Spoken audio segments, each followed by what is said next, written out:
can hear you. Gotcha. All right. Gotcha. All right. So we should be live. Let me share this out quick.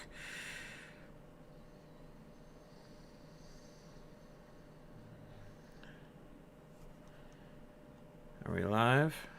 Should be. There we go.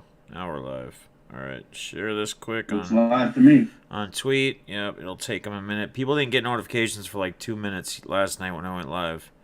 Till after I was live for 2 minutes. So we'll see how quick it is. Tim's in here. What up, man? Yeah, that just seems like a little lag on my end. Oh yeah, it's gonna be behind. So it's gonna be with OBS. That's just how it's gonna be. We're gonna test audio real quick, guys. What's up, balls? How we doing, guys? You want to say a couple things, Dent, real quick, so they can see if they can hear you? 1 2 1 2, whatever. Say something, just whatever. Dent. What's up, fam? Mr FriThe13th here. All right. How does he sound, guys? Keep talking. Keep talking, Dent. Dent. What's up, fellas? Give me a thumbs up if it's all good to go. Can you guys hear me? I could be loud and clear. I'm talking. I'm just trying to get their feedback here. Let me know how the volume is, guys.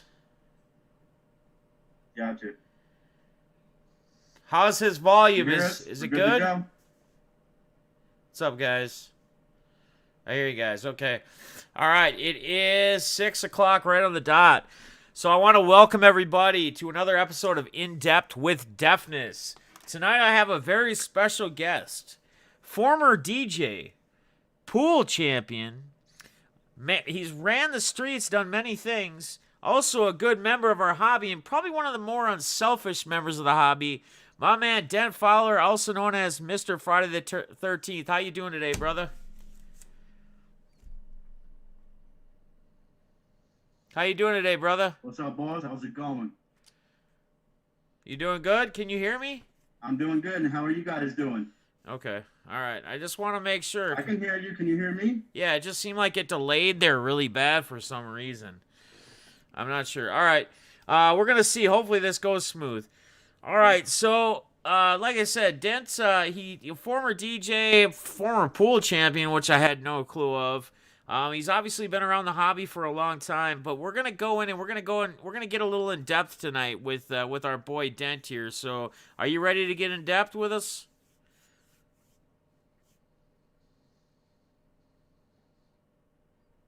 I'm ready. Let's get this party started. All right, man. All right, sounds good. I think we're having some kind of delay a little bit between me and you, but we're going to just have to work through it. So we will touch on the hobby. We will get to the hobby part.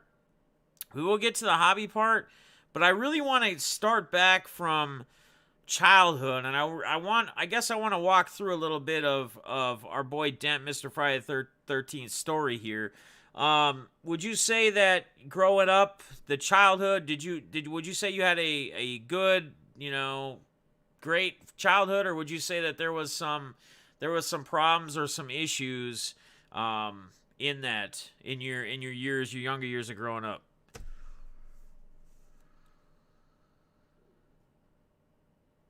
Well, with the mask coming off, I want to be real with the hobby, and pretty much growing up was rough. It wasn't the picturesque, life that everyone thinks it to be. I came from a broken home. My dad left when I was 5. Didn't really care about us. Left my mom stranded. So we pretty much moved from place to place, house to house, rental to rental, apartment to apartment. And pretty much no father figure my entire life until I was about 13.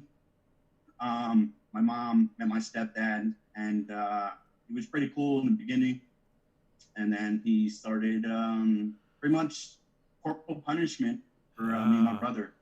We would, it's not your typical punishment. We would have to sit on the end of beds for the entire day, stand in the corner for the entire day.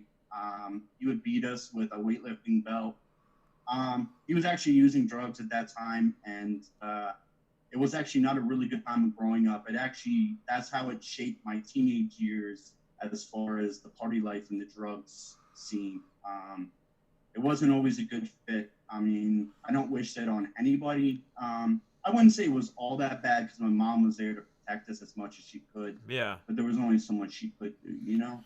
So would you say that, and it's interesting to hear that part as well as we just start this interview, the connection of the no father figure or actual dad around, leaving at an early age. I mean, you know my story, I've touched on a little bit, so that's another place where we relate. So like you said, getting into and we'll talk more on it, but doing the DJing down the road and the drugs and stuff too. Would you say that not having that male father figure in your life in the important years of being a boy and growing up in those teenage years, do you feel like that maybe shaped or that pushed you? That's what maybe pushed you to where you got to, who the people you hung out with and the group of people you were around?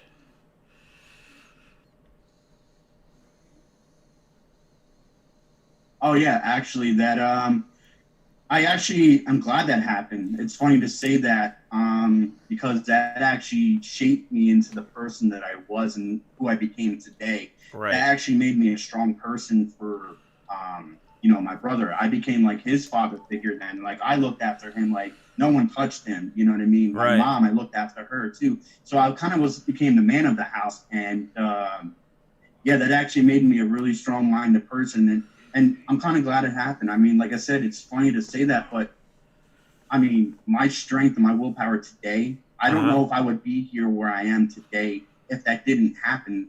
You know, they always say that, things happen for a reason. And I believe 100% that happened for a reason. Yep. Yep. It's funny you say that because, I always use the words everything happens for a reason, like whether it's good or bad, right? It's signs, it's things that point us and maybe change us, or whether it's the direction in life we're going, or it's the decisions we're making today because there's a reminder of something that hit us in the past that always leaves a mark on us.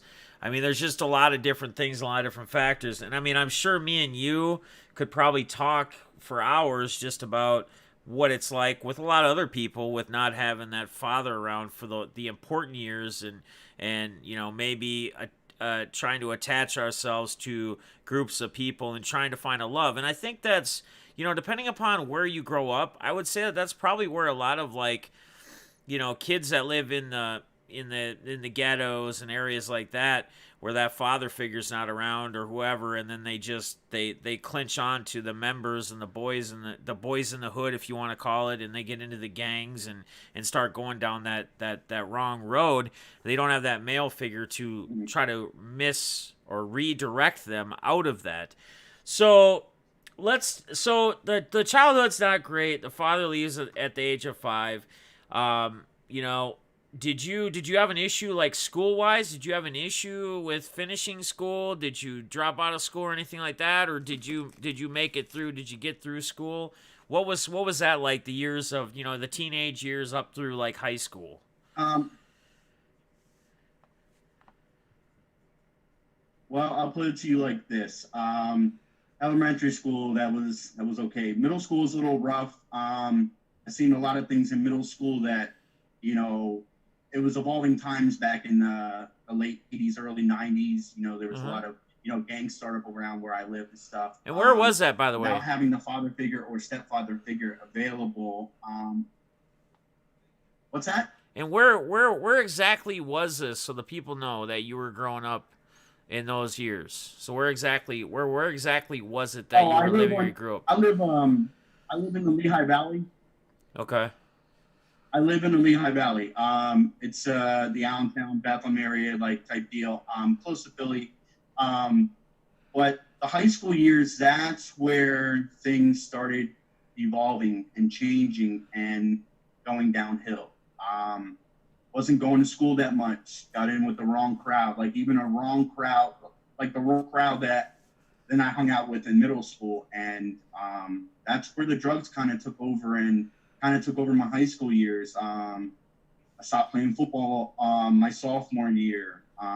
It kind of it kind of went south, and then I kind of had to pick myself back up from that point on, and it was a tough time. It was a tough time. That was right around the time where my stepfather became more abusive and using more drugs, and the home life was definitely not nice. Yeah. So when was it that when was it that the DJing, like the techno vibe, the raving and all that, was that basically right after high school? Was that, 18, 19, in the early 20s? When did that all begin That was for Dent? that was right after high. No, that was right after high school. I had the opportunity to do some colleging. Unfortunately, that did not work out financially. That didn't happen. So I was at home, and a couple of my friends, they started, like, had the techniques, and we were just messing around a little bit, and then we were going down to like 611 Records down in Philadelphia, picking up records, and we'd come back and we'd mess around a little bit, and then I just started getting in a groove of it, and I actually did like a little demo tape, and there was this place called the Freight Yard where we lived, and they had raves. I submitted a little tape to one of the DJs. I became like a little guest DJ, and it wasn't constant. Yeah. And I just started doing raves on the weekends. And I don't know if a lot of people understand about the whole rave scene, but that was a completely drug infested party. That's all it is. And it was like all night raves. I would do raves in Baltimore, clubs in Philadelphia all the time. I mean, you name it, Shampoo, Yo Man. I did them all. I met a lot of cool people too. I met a real famous DJ, Don Claude, out of the UK. One of very good friends of mine, Jay Smooth, one of the best DJs I've ever met. He actually had a cousin named Adam X and DJ Dara. They were real bad into the hard drugs, and that's where things started getting out of hand. Late night partying, DJing, and it just snowballed. It got crazy. It got out of hand. Yeah. So, and you talked, and now when you were getting into this DJing, I mean, you were doing this, like you said, basically all up and down the East Coast. So this wasn't just you weren't just hanging around and hitting clubs in the area you were in. The East Coast. Yeah, you were all up and down, and I mean, it was just it was pretty much constant, partying, DJing, doing drugs, just kind of living life in the fast lane, as they say, right? Yeah, pretty much. Like, it's like the funny thing about it is that when I realized I was doing these drugs, like, they really say, like, it's really true. Life moves pretty fast when you're having fun, and it moved fast. I mean, before you know it, like, it started taking a toll on my body, and I was like, all right, you know what? I gotta cut down. And then when I cut down on doing them and doing the parties, well, I was supplying the party. And that became even a bigger issue then, because I was hurting friends, family members. You know what I mean? It was a monster. It was a monster that I did not like. And how long, Dan? How long would you say that you were in the, I guess, in the selling game? Like, how much did you do it for? Many years, or was it like a couple years? Oh, man. That went, I mean, I dabbled a little bit in high school just to make a little side money. Wasn't proud of that. That whole drug selling thing went on for about a good 2-3 years until I had a scary moment. The federal marshals got involved. Oh, wow. And at that time, I was selling a lot of cocaine, a lot. And my supplier and I met up one night, and before I know it, federal marshals were on the scene, and that was that. Luckily, nothing bad happened out of that situation. Pretty much got a slap on the wrist. They told me to leave. They didn't want me. I was a small fish. Right. So would you say that this was a maybe, well, even though the feds were there on location, but was this a time when you went to meet up and you either had very little on you or you had nothing on you and you were going to get something and you got a slap on the wrist? Because I mean, is this something or a time where you say they wanted the bigger fish because you were a smaller fish? Is this something you would say though, that if you had, you know, whatever, a mass amount on you, that no matter what size fish you were, with you having it in possession, you probably would have been spending some serious time in prison? I mean, would you say that, or no? I mean, or did they know really where you were on the spectrum, you know, as them investigating however long No, they were you're investigating you? no, you're no, you're absolutely correct. I'll break it down pretty much the story. I used to meet my connect over at a grocery store, and I guess they were watching for a while. I was actually going to pick up that night. I had Okay. nothing on me. I had cash on me, Uh huh. and that's when it all went down. So yeah, it was a pretty eye-opening situation. But the funny thing is that's not what made me stop. I Right. just moved on to something different. Right. You know, Well, pretty yeah. much what made me stop was um, go ahead, No, go ahead, man. Go ahead. Keep going. go ahead, Jeff. No, no, no. Keep going. Keep going.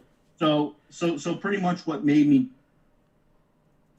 so pretty much what made me stop was that my brother was also hanging out with the wrong crowd, and I kind of was his bodyguard.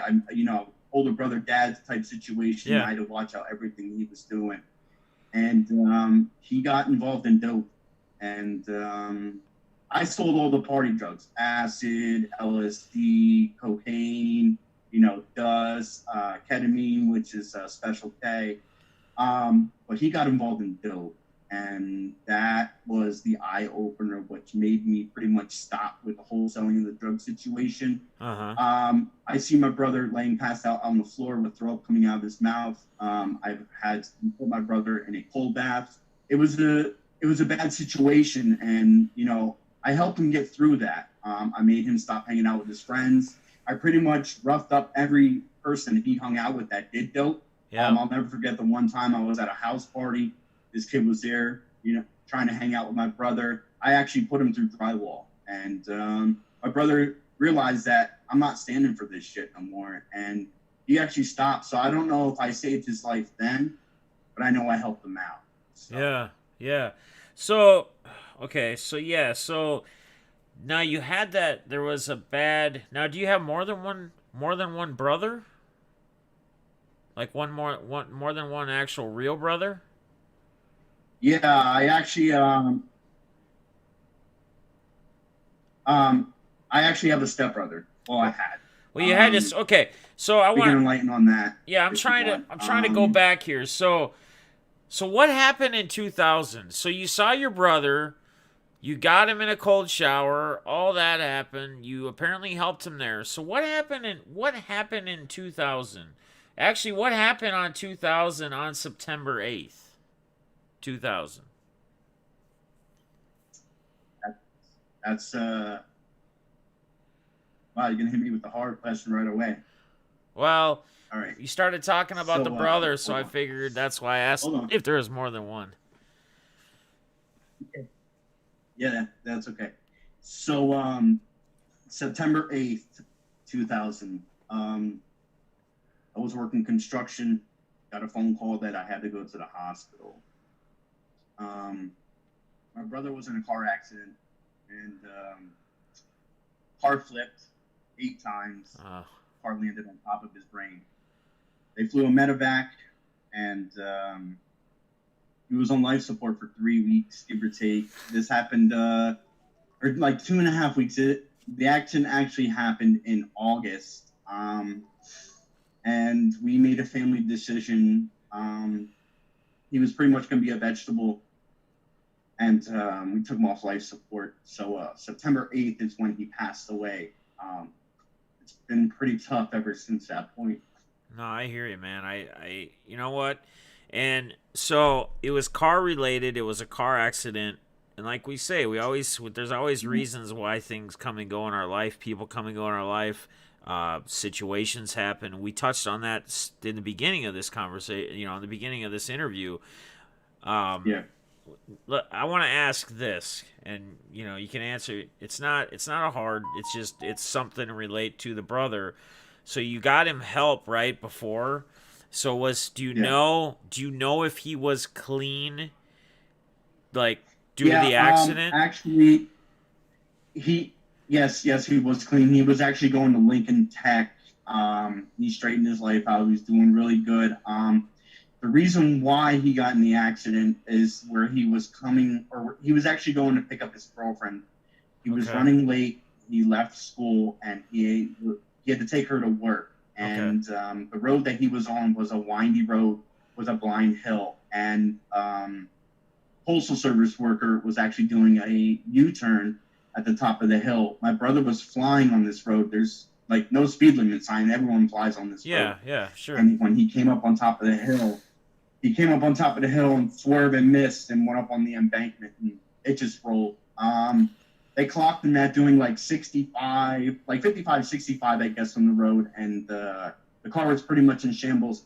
It was an all gray Alero on the inside, and from the pictures from the accident scene, the whole interior of the car was maroon.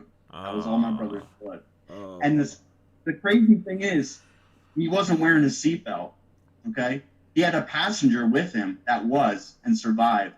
That kid is dealing with mental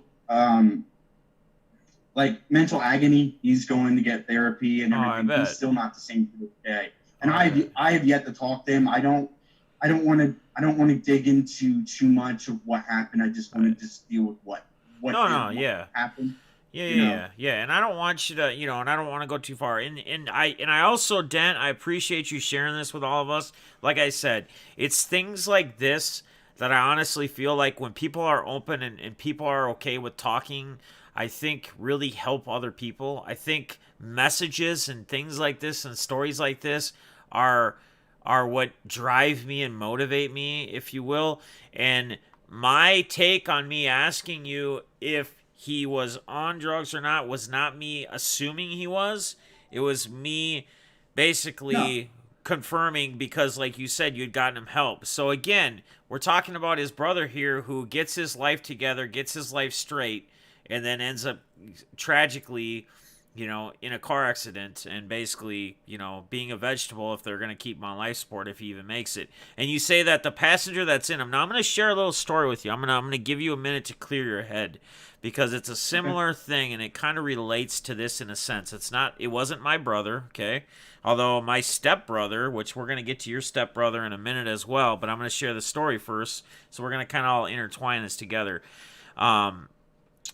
So a lot of you guys know, or some of you guys know. So it was two Memorial weekends ago now. Like this Memorial weekend, it'll be this 2 years ago is when it happened.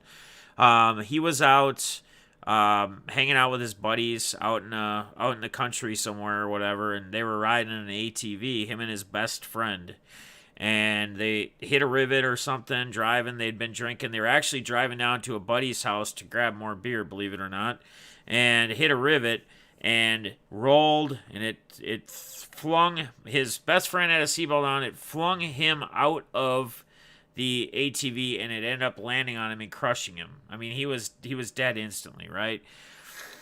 The crazy part about all this though is this was his best friend, right? And even though none of us probably would have charged him with anything, being because we know how my cousin is, Scotty. He lives life free. He wants to go out and have fun. That's what he does. Him surviving, everything probably would have been fine, right? But instead, because he couldn't live with himself, because of what he saw what happened to his best friend in this accident, he went back to his house. He took a gun and he blew his head off. Same, right after all this happened. Before the police or anybody could even get on scene, they call 911. They're like, I don't even remember what his name was, the best friend, but where is he? and they ended up finding him in his garage with his head blown off, just taking his own life. Again, a close friend, a best friend being in an accident like that. I just kind of want to relate that around with you. And I'll touch on my stepbrother here just to kind of share with you as well after we get to you, or I'm going to get back on with you because this is your interview. So this happens on September 8th of 2000, okay? I gave you a minute to kind of clear up. So you also touched on having a stepbrother. And how long would you say you had this stepbrother? Like how long when in your life did this stepbrother come into your life? So like do you know roughly how many years he was considered a stepbrother? Yeah, the stepbrother was I knew my stepbrother for a good 10 years. My dad tried coming back in the picture. He remarried someone with children already. Right. We kind of hung out, like, you know what I mean? We kind of bonded like a little bit with the stepbrother. Like, he was cool. He was a chill dude. He hung out with us like he was our brother. You know what I mean? Right. Okay. So he's your brother. He's your stepbrother. So September 8th, 2000, you lose your brother. So what happens on September 8th of 2021?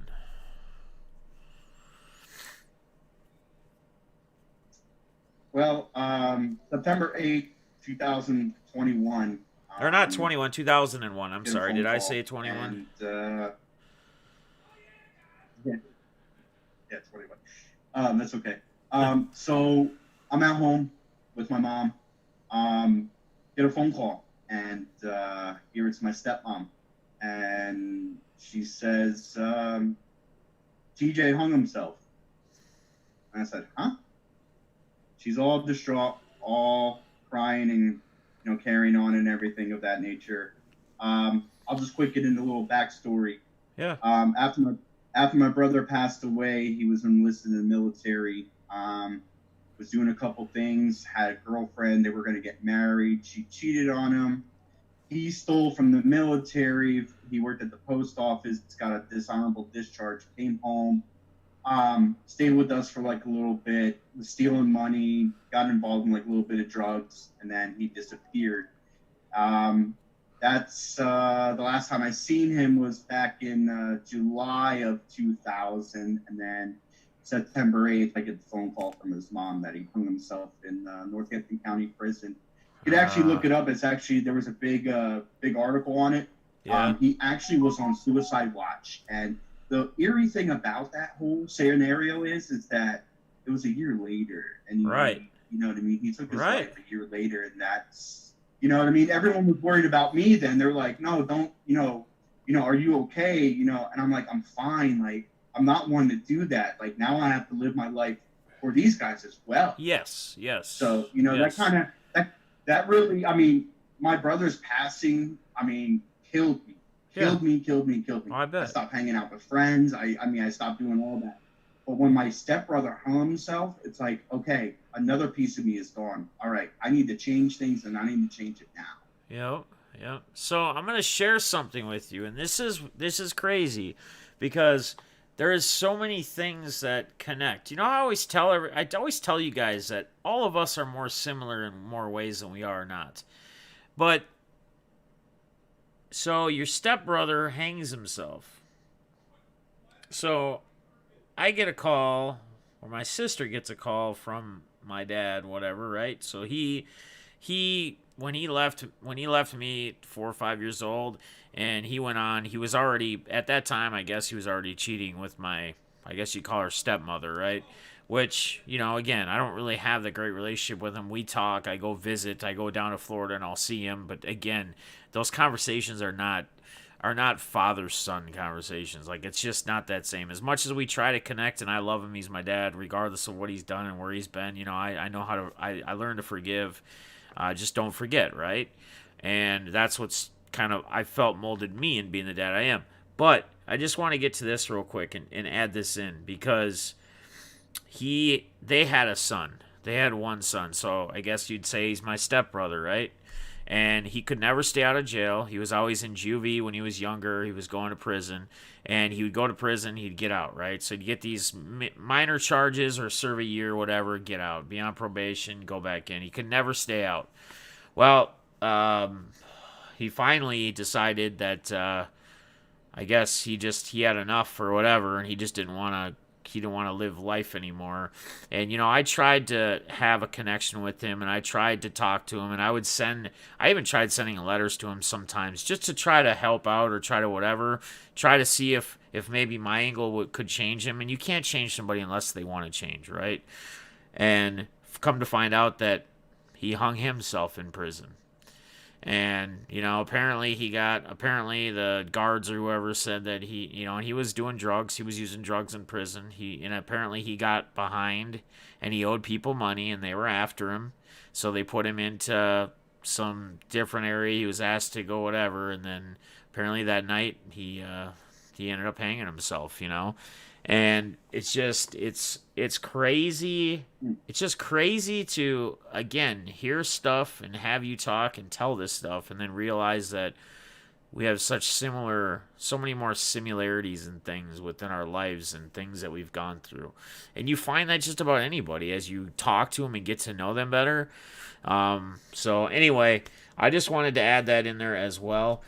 So that's 2001, okay? So you say you start changing your life. So what is Mr. FriThe13th? What does Dent Fowler? What does he change, or how do you change? Because once we get to like 2008, 2009, I know that there's some cool stuff involved that you were involved in and up. So were you molding yourself from basically that '01 to kind of '08? Like, was it just finding yourself and finding out who the real Dent was, and how you were going to live your life? What was that like?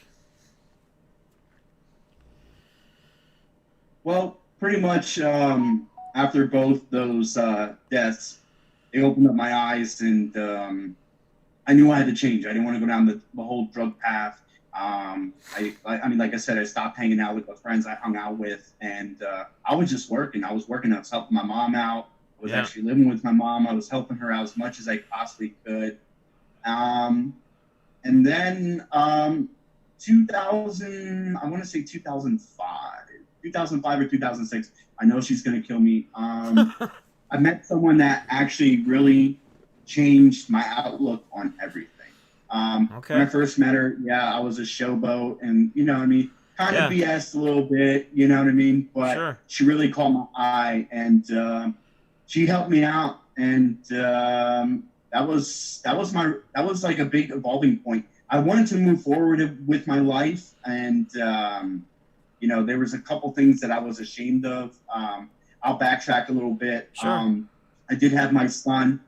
I had my son in Jesus, gonna kill me. 2001, right after my stepbrother passed. I was seeing a girl, and she got pregnant. I moved to Jersey for a little bit, and we tried to make it work. Didn't happen. Sure. Moved back home here to the Lehigh Valley, and that's when I met someone that helped me out, helped me get through a lot of tough times, actually gave me the motivation to be a better father to my son, to my oldest. I have two boys. I have an 18-year-old and a 13-year-old. So, she kind of changed things. I mean, I didn't mean to fast forward, but no, you're good. I didn't want to delve too much in the whole X thing, because X's, are for a reason, and it was bad there too. So, but no, my current girlfriend, my life partner, as she says, she actually helped me out. She helped me out a lot, and I'm grateful for her. I really am. That's there's awesome. A lot of things that happen from the time we met to today that I wouldn't have happened. Right. I mean, she even asked me tonight, she goes, if you never would have met me, where would you have been right now? And I'm like, man, that's a tough question. I don't know. I mean, right. Dead. Right. Who knows? In jail, running the streets. Who knows? I mean, because back then in the day, I didn't give two shits. Like, you know what I mean? Like, you ran your mouth. I mean, I'm one there to just knock you out and just call it dead.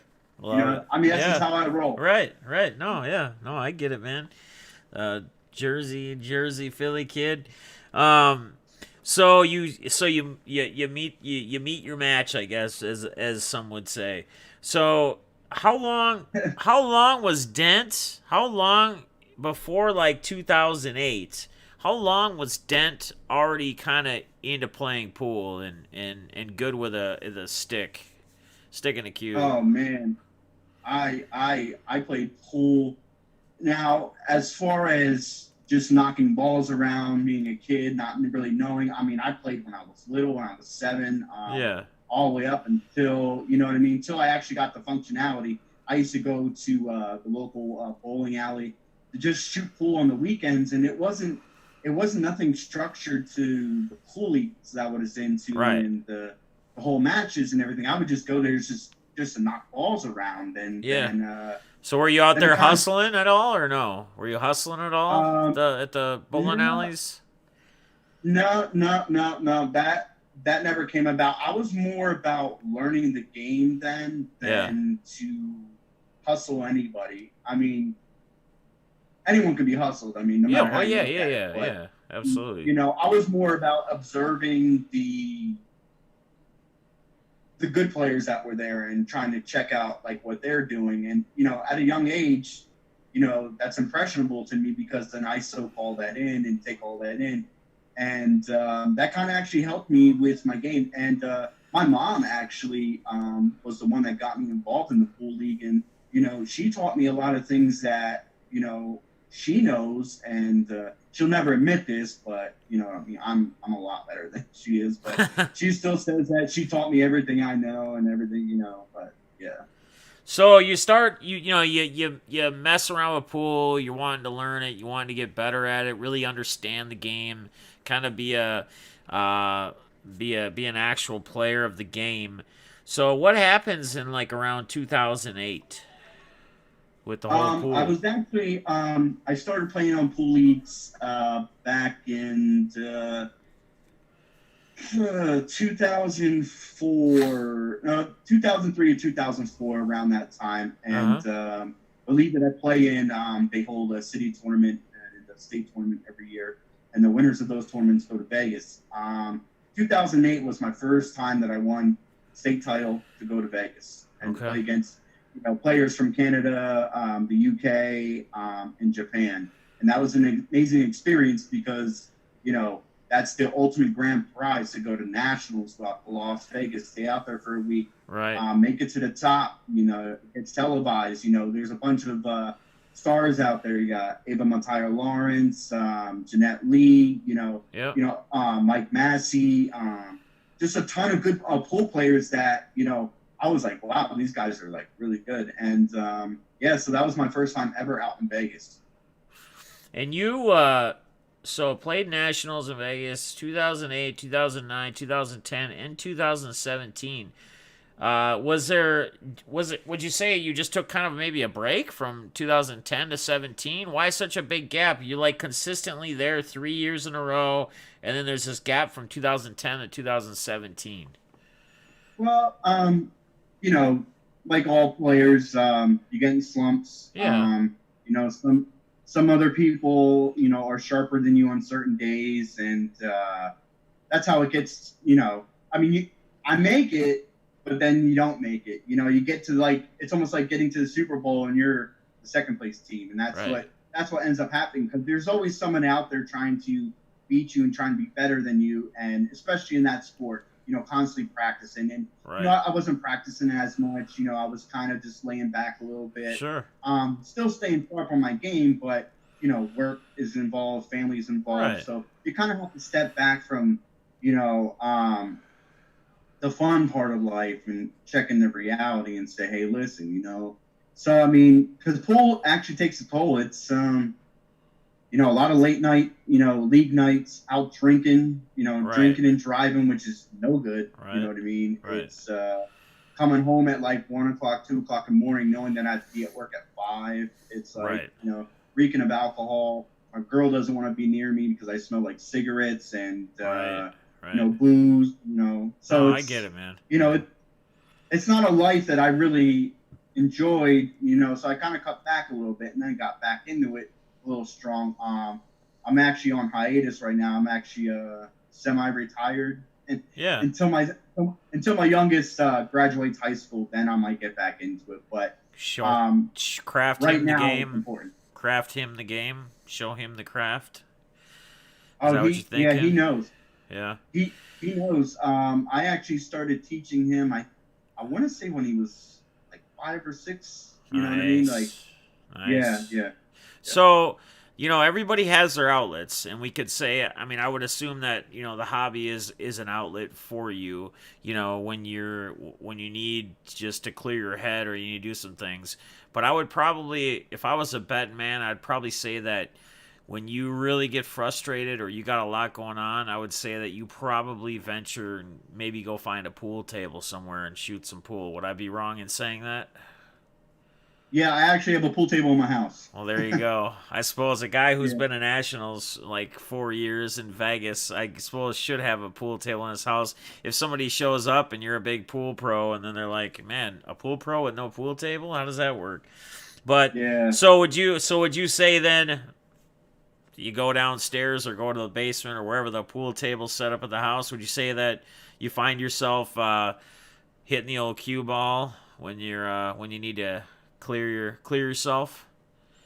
Or is it Um. not really an outlet for you? Well, it was. Now it's become more of talking with my girl and my son. Since I missed a lot of that, Which is even that better, has been right? my outlet. That's been my outlet. Like I'll vent to them. I'll talk to them, and you know what I mean. We'll just sit on the couch and you know what I mean. Watch like a Netflix show or something like that, and then Yeah, like after we're done, like we'll just talk. Like you know what I mean. that's And good, like man. right now, that's my outlet. If no one was here, like and I was bored out of my mind, of course, But like I Right, said, I don't want to taste the forbidden fruit right. and then miss it, and then like, oh, you know what? Hey, I'm starting to play pool again, and be like, oh, I thought this was gonna happen. You know what I mean? Yeah, I kind of keep it out of sight, out of mind. Every sure. time I go down in the basement to do laundry and stuff like that, I see the table and it's calling me. It's calling me. And it's like, you know. And is But it like eventually, I'll get. is it one of those things too when you go down to the table when you're going to do laundry and it just memories? I mean, do you ever? Is it just like you see it and you're like the flash flashbacks of being at the Nationals in Vegas in '08 or '09 or '10 or 2017? I mean, do you get any of that or is it just kind of Well, it's the pool table? Yeah, we had our run, kind of. That's it. nah, nah. Actually, I do get a flashback. It doesn't help because that's where my pool trophies are too. So Okay. Yep. every time I look at the pool table right there, the pool trophies, and it's like, oh man, what a great Huh. time that was. And I Right. mean, I loved them. I mean, it's like, what could have happened? You know what I mean? And it's just like, but I know I could always get back there. It's one of those things that, once you hit a certain age, you have to stop. No, you can Right. play pool till you're 100 years old. You Oh know what I yeah. mean? It's a game of skill and it's a game of geometry, and it's to have fun. You know what I mean? Right. It's to go out and have fun. I mean, I'm very competitive. I'm an alpha male. I'll say that to the day I die. Yeah. So like, when I play pool, I kind of get a little cocky with it, even with my son. And I shouldn't do that, but it's my competitiveness. That's And I nothing can't help wrong it, with that, you know. man. Nothing wrong with that. So before we get to the hobby side of you and before we get to where Mr. Friday the 13th all came from and all that fun stuff, we still haven't even gotten there yet. I want to ask you one question I feel is Sure. important, relating to you with like your dad and now, you obviously being a father. Would you say that? Would you say that growing up without that father in your life for so many years, and now you being a dad yourself, would you say that that's just even more motivating for you to be the best father you can be? Oh, absolutely. Absolutely. I Yeah. do things with my kids that I wish my dad would have done, you know. Right. Um, it's kind of sad to say I kind of spoiled my youngest one. We do extravagant birthday parties and stuff like that. My oldest one does not live with me. Unfortunately, he lives with his mom in Jersey. So I don't get to see him that often. Like, you know, it's a visitation thing again. You know how child support is, and we'll set all that up. Right. But honestly, because my dad not being there and because my stepdad on how he was with me, right. That actually made me be a better father to my boys now. Like, I'm playing video games. Like, I'll bullshit with them. You know what I mean? Talk crap, talk smack. You know what I mean? I'll hang out with them. You know, so it's some. I wouldn't say I want to replace what I missed. No. I just want to be better than what I had. You know? That's what I like to hear. That's I just like to get the answer with someone who can relate and see kind of what their answer is, because I like how you said that at the end there. So let's start to get to know Dent a little bit more on the hobby side, which a lot of you guys probably, if you knew more or anything about Dent, you probably know him more on the hobby side, but maybe you really don't know all about like where this all came from. So we all know he's the Masked Man, he's the Jason Man, he's Mr. Friday the 13th. Like, that's what he runs with Twitter, with YouTube. By the way, his Twitter and his YouTube are in the description below. I just realized he only has like 104 subs. He's got videos on there. He has done videos. We need to get that number up for him, because he's a great guy. He's again one of the very unselfish men in the hobby, and I think some of that may have stemmed from your previous, you know, your growing up, your childhood, and everything else to how you've gotten. I'm just guessing, but that's probably it. Where did, I mean, we know it's themed off Jason, but how I guess how did Dent decide that, you know what, my theme thing for this whole thing is going to be based upon Jason or Friday the 13th? Is there a story behind it? Of course there is. So, back in the 1980s, when the film was very popular, my stepdad actually introduced the movies to me. It was my escape from when my mom and my stepdad would have parties and everything of that nature. Me and my brother would sit and watch movie after movie. You know what I mean? Yeah. And we would watch them 1,000 times. I mean, I can close my eyes and I can tell you, you know, just go back and forth, back and forth, back and forth. And that's where the love of Jason Voorhees that I fell in love with. Like, I'm like, this dude is awesome. Like, Mask, like, he's just like kicking ass. Like, he's just going crazy. And like, there's nothing that can stop him. You know what I mean? Right. And I think that's what made me do the whole Mr. Friday the 13th on Twitter, you know, on Instagram and everything, because I'm at that unstoppable moment where I'm just moving forward. Right. You know, so why not take that persona, that alternate ego? Why not be the Mr. Friday the 13th? It's something that I love. You know, why not be that? I mean, yeah, I could be me. Yeah. But why be me? Why can't I be somebody else? You know what I mean?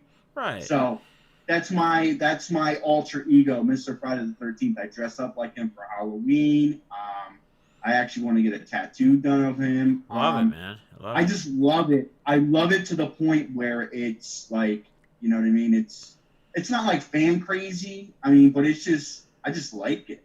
It's dark, mysterious, and it's a dude with a hockey mask that looks scary as shit. What's cool about that? You know what I mean? And I think it's awesome. I think it's awesome too, just because how you bring the angle in, and it's like horror film, like vintage horror film meets the hobby in your own little mix. You know, you got you drew me that sweet little custom card with the mask behind, and then me, like, you behind, or the Jason mask and all that. But then you also do your talk a little bit about it, like your rack boxes. So again, this is where in the boxes that you do, like the cabin, whatever, they come with the letter and all that stuff. I mean, I've seen them all over the place from BCB and everywhere else, members of there and everywhere else. So, I mean, just talk a little bit about it, you know? So let's get involved in this real quick. I'll dig a little deep. So back in the the 80s and 90s, my stepdad was real big into cards. He actually got us involved in cards. Yeah. You know what I mean? Yeah. After everything left and everything, I kind of put them on the shelf. What actually brought me back in, I mean, I was buying cards here and there, not really knowing what was going on. I had my Twitter account and everything. Yeah. What really brought me in is one night I'm on the couch and I'm just flicking through YouTube, and I catch a Packer 87 video. Yep. And then he like, oh, if you guys really want to, check someone else out, that does breaks, Right. check out Buck City Break. And I was like, oh, let's check out these guys. Yeah, there you go. Yep. So little plug for the boys. I checked out Buck City Break. Yeah. Shout out. I checked out Buck City Breaks, and I checked out Buck City Breaks, and that's what kind of evolved it to this day. Like, that's what Mr FriThe13th took over and just kept going. I was always Mr FriThe13th on Twitter. Yeah. I evolved into Instagram. I also started doing YouTube videos of mail days and stuff. But Buck City Breaks actually got me involved with the mail days with the BCB fam, and everyone's creating videos, and I'm like, yo, this is so cool. I can connect with people, card collecting and everything like that. I mean, it was awesome. And then I was like, you know what? I'm going to take this a step further. I'm going to actually start getting addresses for certain people, and I'm going to just start sending them mail. I'm just going to start sending them cards. Yeah. And you know what I mean? I called it, my first original thing was Blessing Good People with a Great Hobby Program. Uh-huh. I mean, it was just too long. Like, the hashtag was just too long to write. Yeah. So I'd be doing racks. I think my very first person that I racked was BCB. I wanted to thank them for inviting me into their live stream, community, helping me out, walking through the whole break situation and how to actually go online. And because it was all new to me. I didn't know. You know what I mean? I had cards down in the basement that just sat in boxes and boxes and boxes, and that's where that evolved, because I enjoyed, giving packages to people that, either made a difference in the hobby, and not necessarily directed towards me. It could have been directed towards, you or, Tommy or, whoever was in the chat or even on Twitter. Like, I just had to make sure I got an address and just send them a package. And who doesn't like a surprise package? Oh, right. I mean? Especially like, and then, with my letter and everything, just explaining to them that, that they're a victim, And I was going with that for a while. I love that, man. I love that. The whole you're the victim, or I love it, man. Yeah. Just cueing it in with the whole theme, man. I love it. Yeah, and then I took a different spin on it. Then I had so much cards that I was thinking to myself, I'm like, you know what? I have so much cards. It's gonna take me forever just to send out mail. So then I started doing cabin boxes, and a couple of the cabin boxes were but some of them were pretty amazing. So I sent them out. Of course, they were for purchase. I don't really remember what the first series was, but I mean, you got a ton of cards for like $50. I think, that thing was loaded. It was a 5x5x5 box. I mean, and the boxes weighed about at least 3 pounds a piece. I mean, they were loaded with top loaders and just base and everything else. It's just like, I was trying to liquidate, but then also at the same time, get rid of good cards that really necessarily that I didn't really care about. Right. I didn't PC it. It's like, why not? And it was more of hooking people up with a good price point. And then I did my my packs. I kind of cut that down a little bit. Now I'm actually pretty much with a lot of my mail and everything. I dwindled down my my stock and supply, that everything that I've had that I kind of pretty much is depleting. I'm at that point because I pretty much got a revelation with the whole hobby aspect. I love it. Don't get me wrong. Yeah. But as far as a collector, I moved on to like helmets and like certain cards. You're more a mem guy. Yeah, you're more a mem guy. Yeah. More mem. Yeah. Oh my god, I got a bunch of helmets. I mean, there's a couple of unicorns that I need to grab yet, but that's gonna take a little bit. I also collect sets too, so don't forget about that. I'm a big set collector. But cards, as far as cards, like I started getting inundated like with breaks and stuff like that. I would get cards, and I would get like at one time I had like 3 or 4 autographed Barclays, and I'm like, I only want one. Right. You know what I mean? I Right. don't care about having 15 Barclays or, you know what I mean? I'm not Right. that guy. You know what I Right. mean? I'll take 1 or 2 and I'm good to go. So that's pretty much how I liquidated a lot of my good cards then, like, did Razes and stuff like that. And, Yep. Sold cards on eBay. Tried selling a little bit on Instagram, but, that's another story that I'd rather not get into Right. because, Scammer City. but that's a hear whole over different ballgame. And that's why I love Twitter. Like, honestly, I'm not trying to plug Twitter. I'm not getting paid by Twitter, but All right. where's that for the hobby? Oh, yeah. I tell you what, it's the ultimate best. People are great. Yeah, you have a couple that are just whatever, but it's not about that. Right. It's about everyone sharing love. And that's one of the reasons why I did the whole, racking people and stuff of that nature. And I'm still not done, obviously, as you see. Yeah. And I have a couple good ones coming up, tell you the truth. And nice.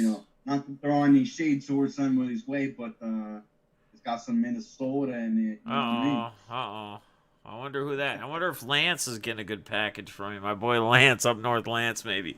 I don't know. Maybe. We'll have to see.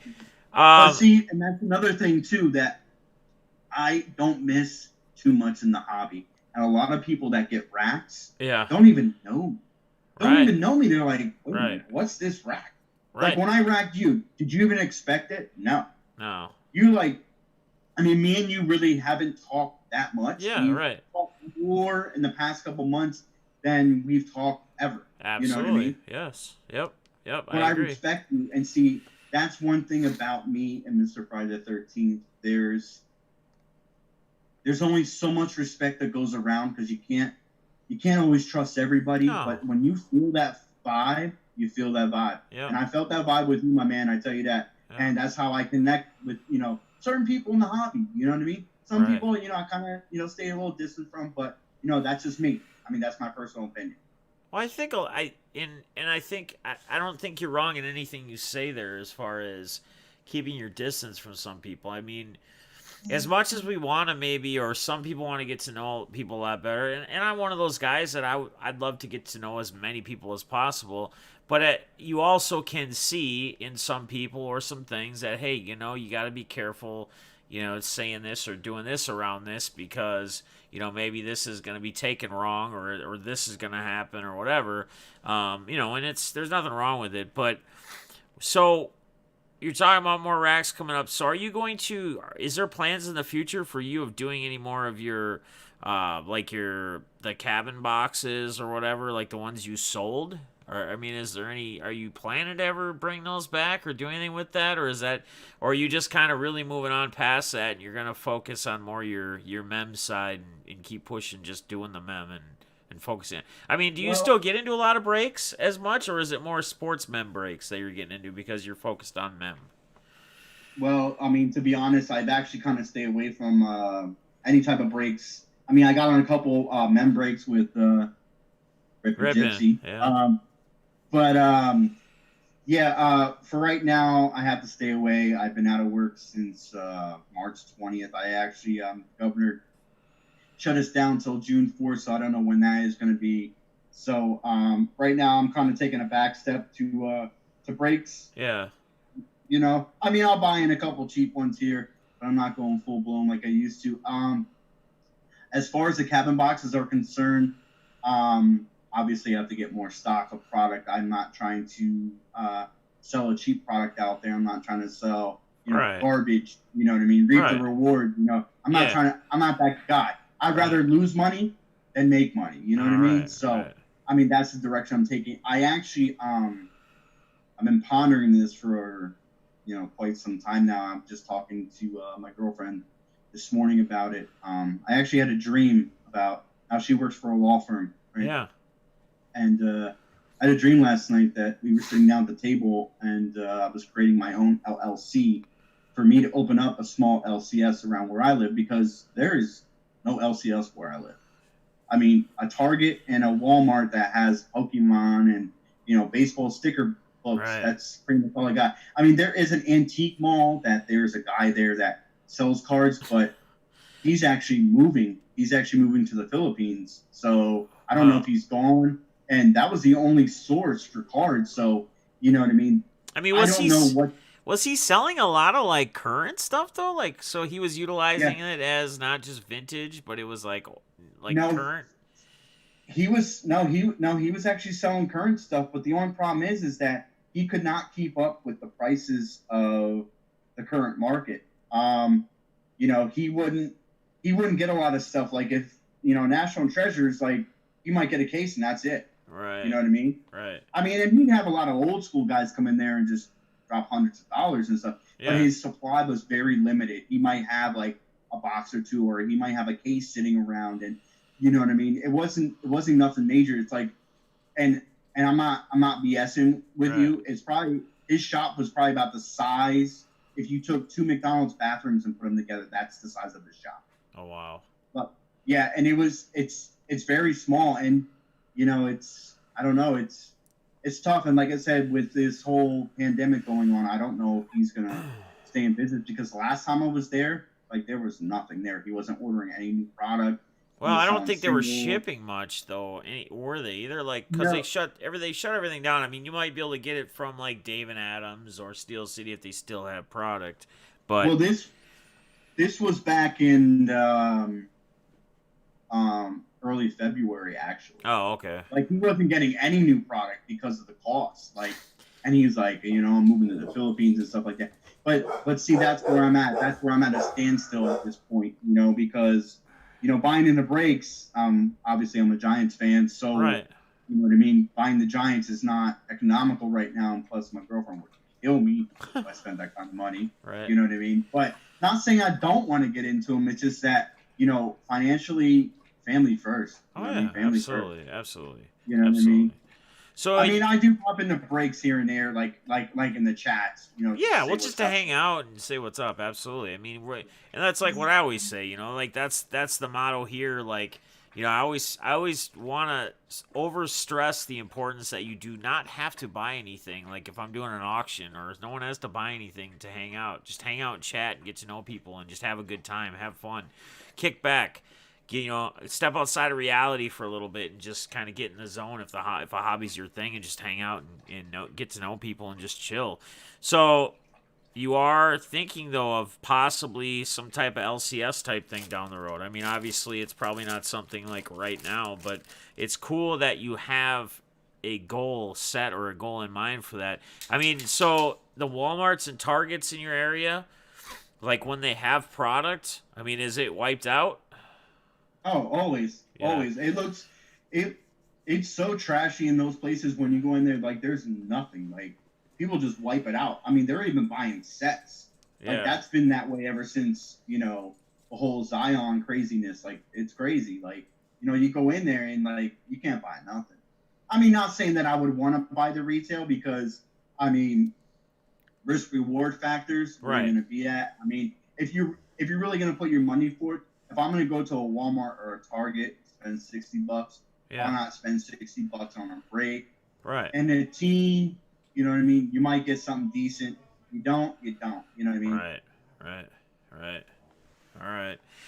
So, anything else you want to touch on since it's your time, it's your interview tonight. We are at we are just a little over an hour now. We typically run an hour or so, but we can go as long as you want or need to. There's nothing after me that I know of tonight.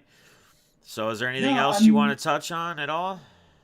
pretty much with the whole LCS thing. I mean, obviously, there's a lot of hoops to jump through, you know what I mean, with, getting a store established and trying to get product in the store. So that's probably about, I don't know, maybe a good couple of years out. I honestly, with this whole pandemic thing going on right Yeah. now, I don't know if I'm going to return to my current job. Right. I don't know if that's the direction I want to take. I don't know, you know what I mean?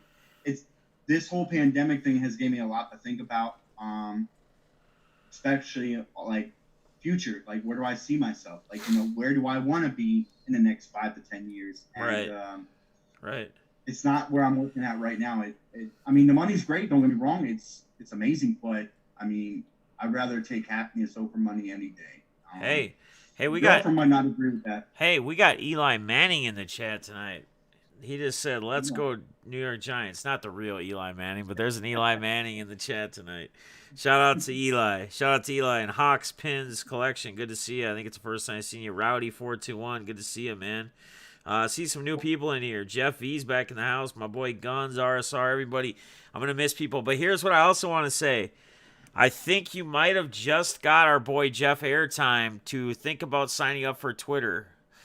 You see, because remember what your words were? What did you say about Twitter just not too long ago? And we've all been saying this, but I think now that airtime is hearing this, he's finally getting it.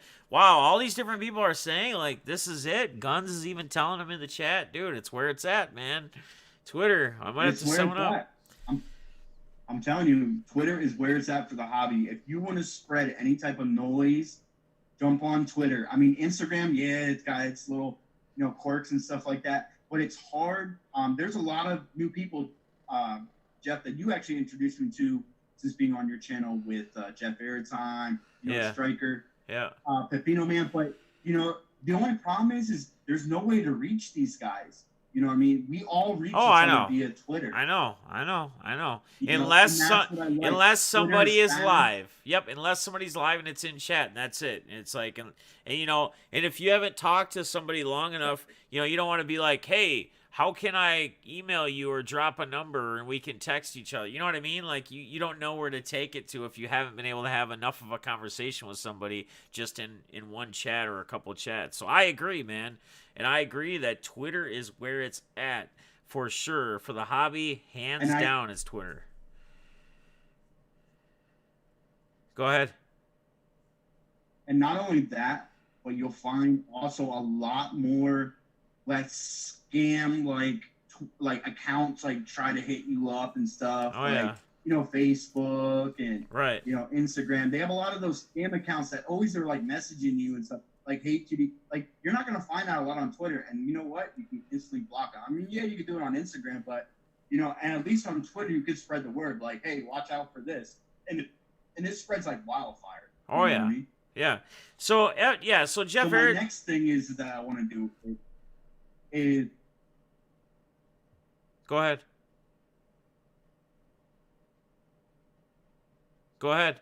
No, go ahead, Jeff. It's fine. Oh, I was just going to say, so Airtime just said, where do you go to find everyone's Twitter names? So you just, once you do it, someone will find you and everybody will retweet it and say, guess what? I'll do it, or Jimmy Guns or someone will go, or even Mr FriThe13th will go, guess who's on Twitter? Guess who finally signed up for Twitter? At whatever your is, if it's Airtime Cards, Airtime Jeff Airtime, go follow him, and then all of a sudden you'll see everybody start following you, and then you'll just have the connection. And then when you're in chats and someone asks you, hey, are you on Twitter?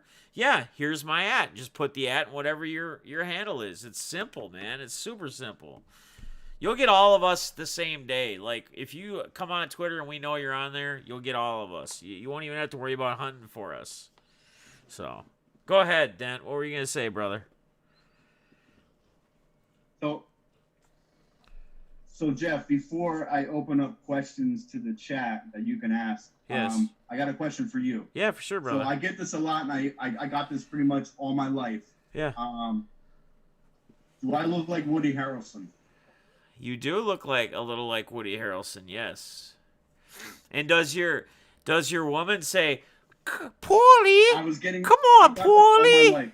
Come on, Paulie. Does she say, Paulie? Come on, Paulie. No, I'm just kidding. No, you do look a little like you do. You definitely. I can dunk.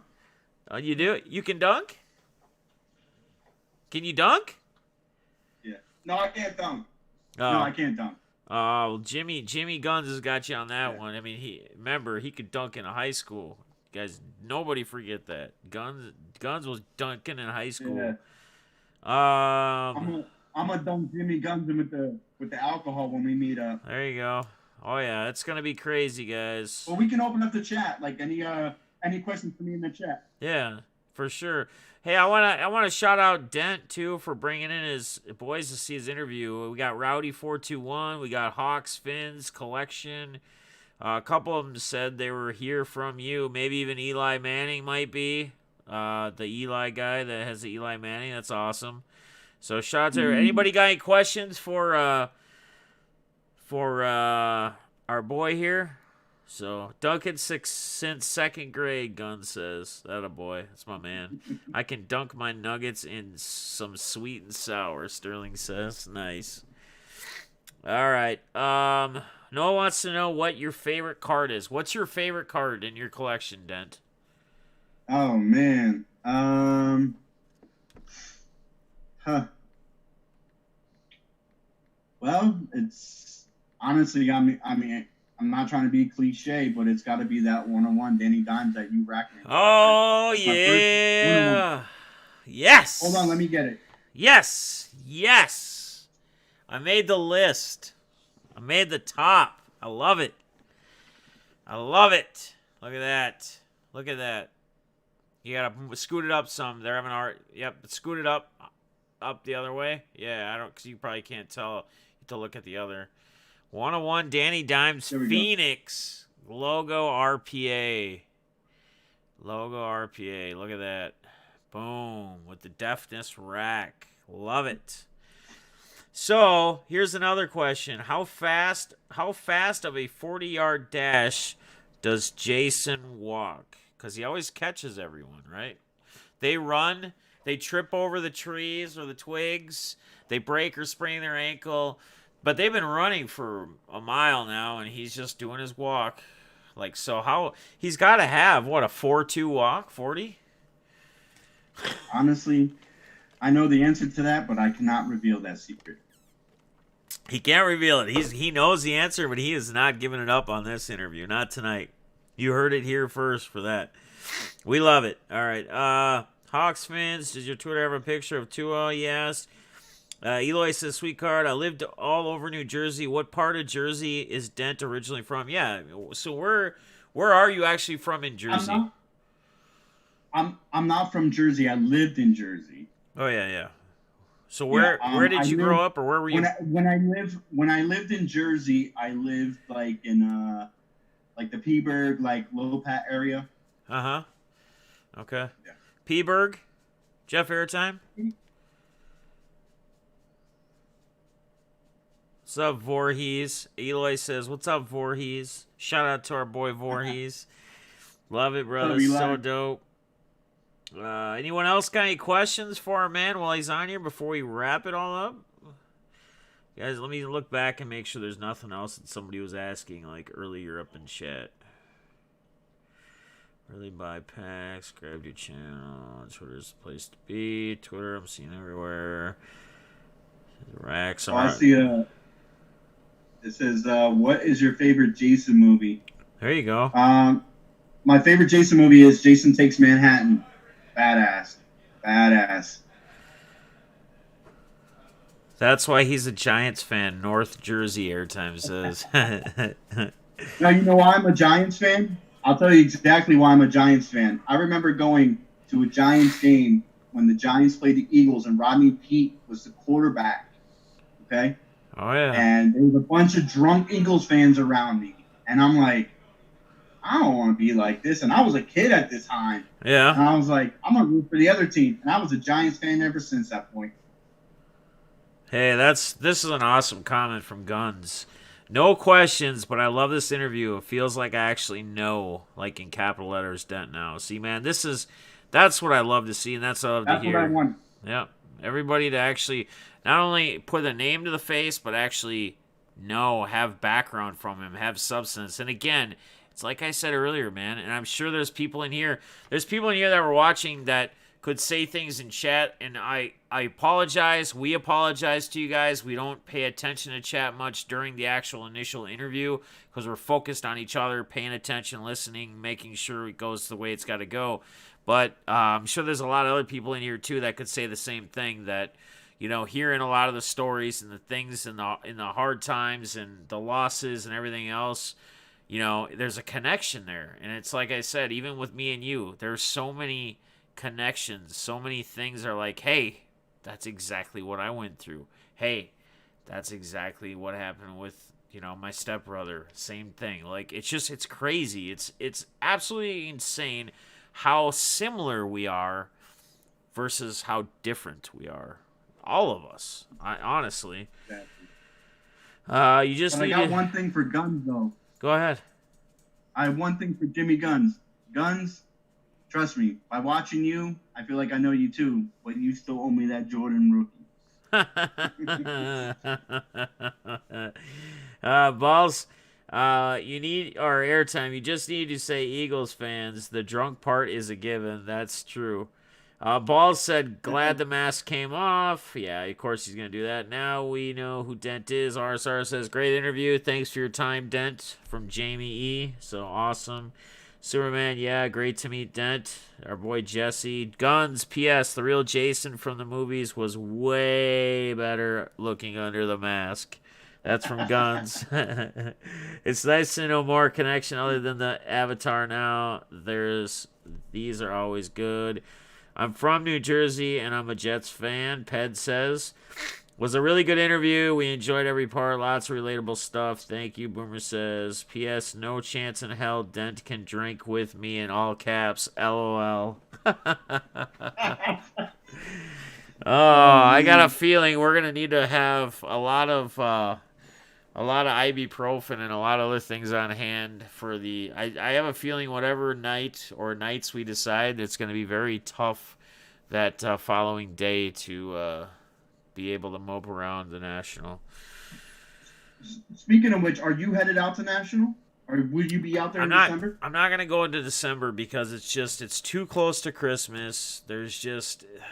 It's tough, and I don't, and I don't know, man. I still have a hard time believing that it's really actually going to go down. They changed the dates to tentative right now, but I have a hard time thinking that by December they're going to say, hey, it's cool if there's 20, 50,000 people all just close together in this convention center. Like they said, in Chicago, 50,000 people walked in and out through the doors. Not necessarily all at one time they're there, but there's that many people touching, going in and out of things. I would say that the best bet or the best thing to do is just save up. Don't go in December, even if it happens, just because it's too soon or whatever, and it's so close to Christmas. A lot of people can't do all that, and just save more money and then just go to Chicago the following year. I mean, Chicago is a blast, bro. Chicago is an absolute blast. We'll all be there in Chicago. I mean, I've seen a lot of people, like even Eloy is saying he's not going to AC. He originally had his stuff already booked and stuff for the original one, and then he's not going. He's gonna wait until till Chicago again. Oh, my girl just checked in. There she is. Oh, hey, nice. Well, shout out to Stacy Miller. I don't know if that's her real name or if that's an alias. Either way, shout out to her. Appreciate you popping in and supporting your boy. A great interview, definitely man. See you guys out in Chicago. Definitely. Yes. And now you guys can all relate to him. You can all, Airbnb was done. He said Eloy had it all set up. So for the original AC one, but that's all changed. So Guns is waiting for Chicago too. So I mean, we should just look for a damn mansion or something out in Chicago area. Just a whole bunch of us just chip in and like a freaking 12-bedroom, just crazy pool, just mansion, just the whole 9 yards. It'd be sweet. And I'm gonna have to get Guns on video drunk. He says no one's done it. I'm gonna do it. Oh yeah. We got to get Mr. Loudmouth. I'm gonna be the loudest one there. We got to make sure we. I don't know, guys. If you guys saw how loud I was watching that Gaethje Ferguson fight, and I had about 8 shots of Fireball. Oh my God! I'm like everybody's gonna know who Gaethje is after this fight. And sure enough, he went and did what I knew he was gonna do. Could have looked real bad for me, but hey, Dan, how about a game of pool at Chicago? Hey, William Carter. He's calling you out on a game of pool. Not calling you out, but he's just saying, hey, how about a game of pool in Chicago when you go to the National? I think that works for me. William said something about earlier in the chat, I caught it, about he's been out to Nationals in Vegas for pool. I don't know if he's played in them or if he just goes because he's a fan and he does play pool. Maybe he can tell us in chat quick before we get off. I don't know. because he said something. He commented earlier when you talked about the Nationals, like playing pool in the Nationals of Vegas. I caught his comment where he said something about, yeah, it's cool that it's cool. Nationals or the Vegas pool Nationals are pretty cool. So I don't know. We'll see if he. That's interesting. That is interesting. Maybe you guys even crossed paths and didn't even know it. Like when you were out there, you know what I mean? Like, nice. You never really know. It's pretty crazy. So yes, he said yes, sir. I've played in it. So that'd be cool. That'd be some fun entertainment for the rest of us too, to see these two guys play a little game of pool. Be interesting. Be interesting. We can maybe do some side bets. Us that like to gamble. So take your money on me. All right, you guys got anything else before we close it out? I mean, we're about a good hour 20 in, so we've been hanging out for about an extra 15. I mean, I'm down to stay longer, but I don't see a lot. I just see a lot of, we all got to get together. Chicago for sure. Drink off. Person gets a Jordan. We'll have a blast in Chicago. Airbnbs. Yeah, he wants to play in pool. I think that's about it. I think people are starting to wrap it up. So I'm gonna leave the floor to you one more time. If you have any last going words that you want to say or anything that you want to shout out or anything. And again, guys, his Twitter and his YouTube are in the description below.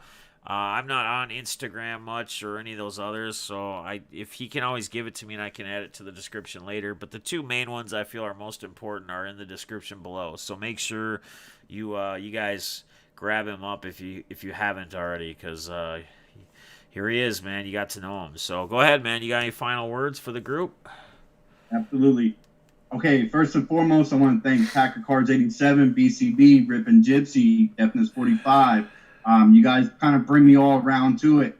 I also want to thank the hobby fam. I mean, without you guys, I would be nothing. And you know what I mean? You guys are all like my family. Yeah, we can BS each other and, play around and stuff like that, but I consider you all like my brothers. I don't have brothers no more, so you guys are my brothers. So I respect that, and I respect every single one of you. So I also want to reach out to you as well. Please share that respect inside the hobby. Someone's getting you down, someone's pissing you off. Let's not spread the word. You know what I mean? That's the worst thing to do. Right. Okay? Let's just be positive and let's just keep it strong in the hobby and just move on. You know why? Because tomorrow there's always a better day. All right? So Mr. FriThe13th is out, and I appreciate every single one of you. And Jeff Airtime, I will make a new video. Trust me. Yes, it's coming.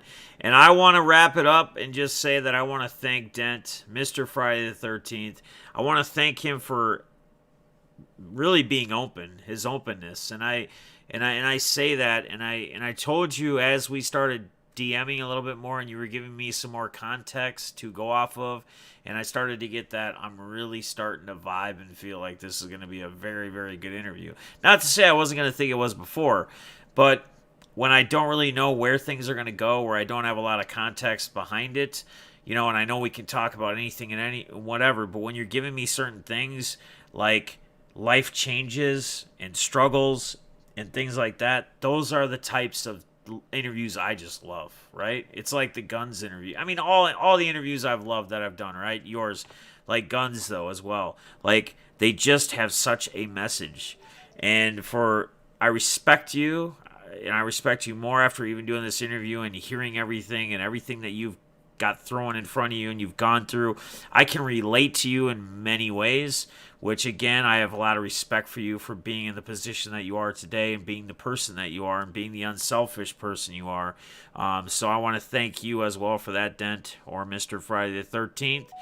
And I want to appreciate you and thank you for coming on and doing this interview, because I think this will touch some people, and I think this may have an impact on some people, and that's really what I'm trying to emphasize and make not only this in-depth interview platform session, but my channel is trying to get people around, and me myself try to motivate, touch, and help people. That's really what I'm about. And I feel like you bring that same vibe, that same energy. And again, I appreciate it. So with that being said, guys, I'm going to wish you all a great night. As always, I love you. Dent, my man, I appreciate it again, brother. Much respect. And we'll see you guys soon. Peace. Take care, boss.